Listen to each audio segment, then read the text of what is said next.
नमस्कार साथियों।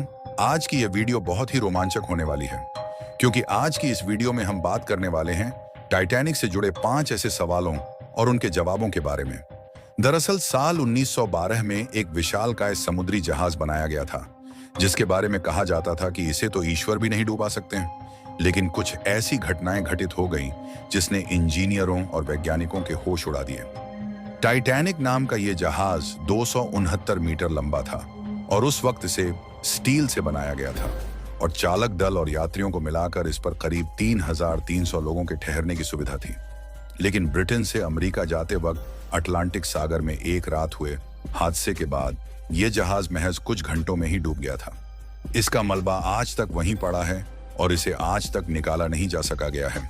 और जानकारों का कहना था कि इंजीनियरिंग के लिहाज से यह डिजाइन के आधार पर विकसित पहला जहाज था जिसमें कई वाटरटाइट कंपार्टमेंट बनाए गए थे।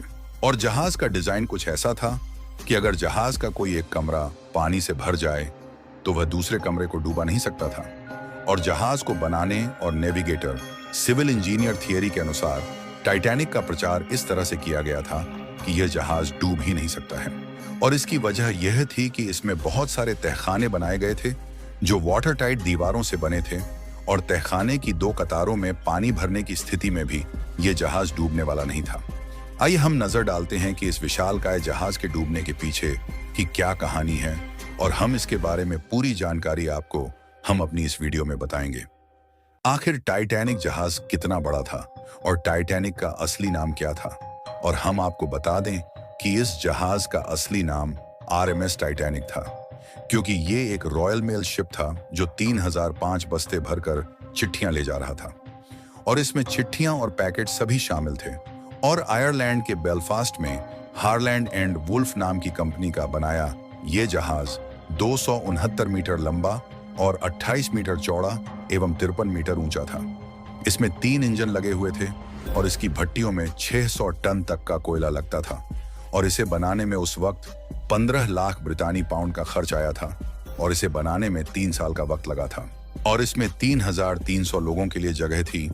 और ये जहाज जब पहली बार टाइटैनिक सफर पर निकला था तो उस पर 1300 यात्री और 900 चालक दल के सदस्य सवार थे। और टाइटैनिक एक लग्जरी जहाज था और इसकी टिकटें भी काफी महंगी थीं। और इसकी 3rd क्लास की टिकट 7 पाउंड की थी और 2nd क्लास की टिकट करीब 13 पाउंड की और 1st क्लास की टिकट की कीमत तो 30 पाउंड तक की थी। और अब बात आती है कि टाइटैनिक जहाज कब और कहां डूबा था। और टाइटैनिक के डूबने से कुछ महीनों पहले 1911 में ग्रीनलैंड के दक्षिण पश्चिमी हिस्से में मौजूद एक ग्लेशियर का 500 मीटर एक बड़ा टुकड़ा उससे अलग हो गया था। और हवा और समुद्र की लहरों के साथ यह हिमखंड तैरता हुआ दक्षिण की तरफ जाने लगा था। और 14 अप्रैल की रात को यह हिमखंड जो अब मात्र 125 मीटर का ही बचा था और टाइटैनिक जहाज इस टुकड़े से टकरा गया था। और हिमखंड से टकराने के बाद महज 4 घंटे के भीतर टाइटैनिक जहाज डूब गया था। और हादसे के वक्त टाइटैनिक 41 किलोमीटर प्रति घंटे की रफ्तार से इंग्लैंड के साउथम्पटन से अमेरिका के न्यूयॉर्क की ओर बढ़ रहा था। और हादसे के वक्त टाइटैनिक में यात्रियों और चालक दलों को मिलाकर कुल 2,200 लोग सवार थे और हादसे में 1500 के करीब लोग भी मारे गए थे। और 111 साल बाद भी इस हादसे को दुनिया का सबसे बड़ा समुद्री हादसा माना जाता है। और इस हादसे के कारणों की जांच ब्रितानी सरकार ने तो करवाई ही थी और अमेरिकी सरकार ने भी इसकी विस्तृत जांच करवाई थी। ब्रिटानी कमिश्नर की रिपोर्ट के अनुसार जहाज तेजी से जा रहा था और हिमखंड से टकरा गया था और इसे ही उसके डूबने का कारण माना जाता है। और इस हादसे में जान गंवाने वाले कई लोगों के परिजनों का मानना है कि समुद्र तल की ये जगह उनके रिश्तेदारों की कब्रगाह है जिसको छेड़ा नहीं जाना चाहिए। और इस हादसे में जीवित बची ईवा हार्ट कहती हैं कि मुझे लगता है कि ये मेरे पिता समेत और भी 1500 लोगों की कब्र है और इसे छेड़ने की कोशिश नहीं की जानी चाहिए। आखिर कहां पर मिला था टाइटैनिक जहाज का मलबा।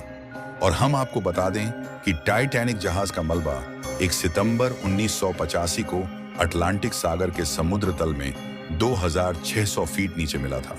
और इसकी तलाश अमेरिका और फ्रांस के साथ एक्सपीडिशन ने साझा की थी जिसका नेतृत्व डॉक्टर रॉबर्ट बैलार्ड कर रहे थे।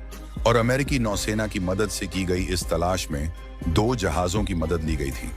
और इसकी सबसे पहली तस्वीरें आर्गो नाम के मानव रहित सबमरीन ने ली थी और टाइटैनिक जहाज का मलबा कनाडा के न्यूफाउंडलैंड में सेंट जॉन्स के दक्षिण में 700 किलोमीटर दूर मिला था। और ये जगह अमेरिका के नोवा स्कोटिया के हैलिफैक्स से करीब 595 किलोमीटर दक्षिण पूर्व में है। और ये जहाज 2 टुकड़ों में हो गया था और समुद्री तल में दोनों टुकड़े बो और स्टर्न एक दूसरे से 800 मीटर दूर गिरा था। और इस जहाज के आसपास अब भारी मात्रा में मलबा इकट्ठा हो गया है।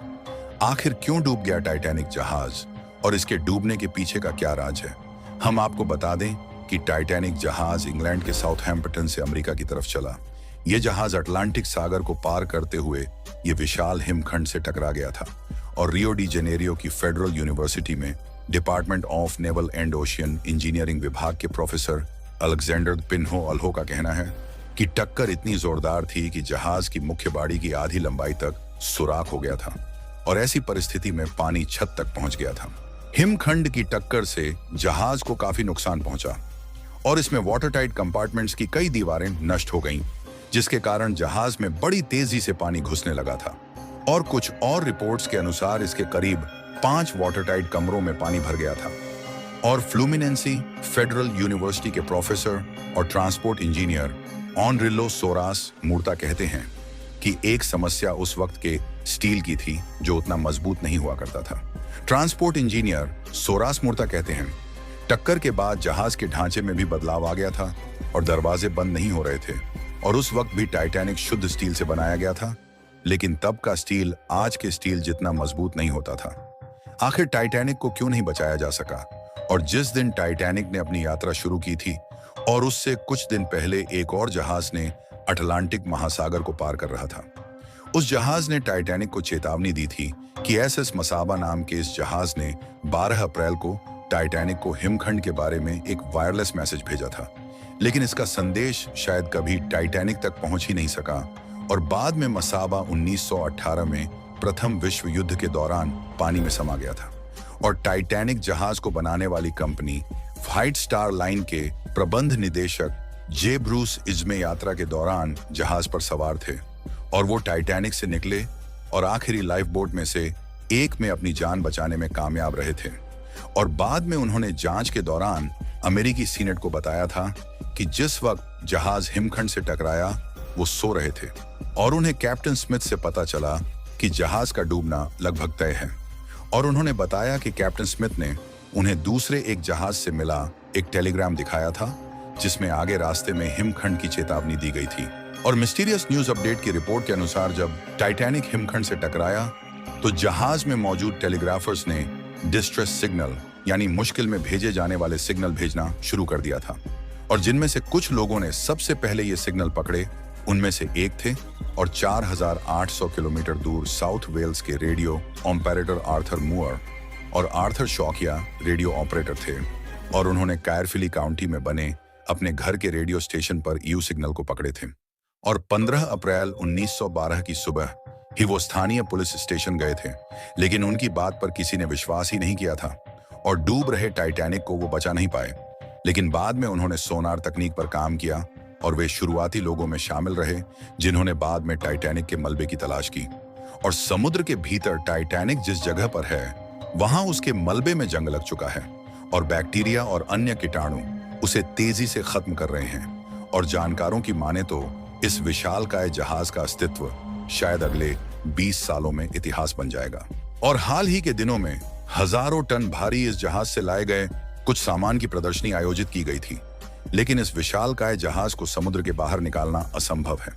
और कुछ साल पहले सेलेब्स एक्सपर्ट कैंडल मैकडोनाल्ड ने कहा था कि इसे समुद्र तल से उठाने की कोशिश भी नहीं की जानी चाहिए, क्योंकि मलबा जिस हालत में है अगर इसे निकालने की कोशिश करेंगे तो वो बिखर जाएगा। और यही वजह है कि ओशियन गेट जैसी कंपनी इसे देखने के लिए खास टूर आयोजित करती है, जिसमें एक सबमर्सिबल में बैठक कर समुद्र की गहराई में उतरकर इस जहाज को देखा जा सकेगा। तो दोस्तों, अगर आपको हमारी यह वीडियो इंटरेस्टिंग लगी हो तो आप हमारी इस वीडियो को लाइक करें, शेयर करें और ऐसे ही समुद्र से जुड़ी रहस्यमयी चीजों और उनसे जुड़ी जानकारियों के लिए आप हमारे चैनल को सब्सक्राइब करके बेल आइकन को प्रेस करना बिल्कुल भी ना भूलें, ताकि हमारी वीडियो का नोटिफिकेशन आप तक सबसे पहले पहुंचे।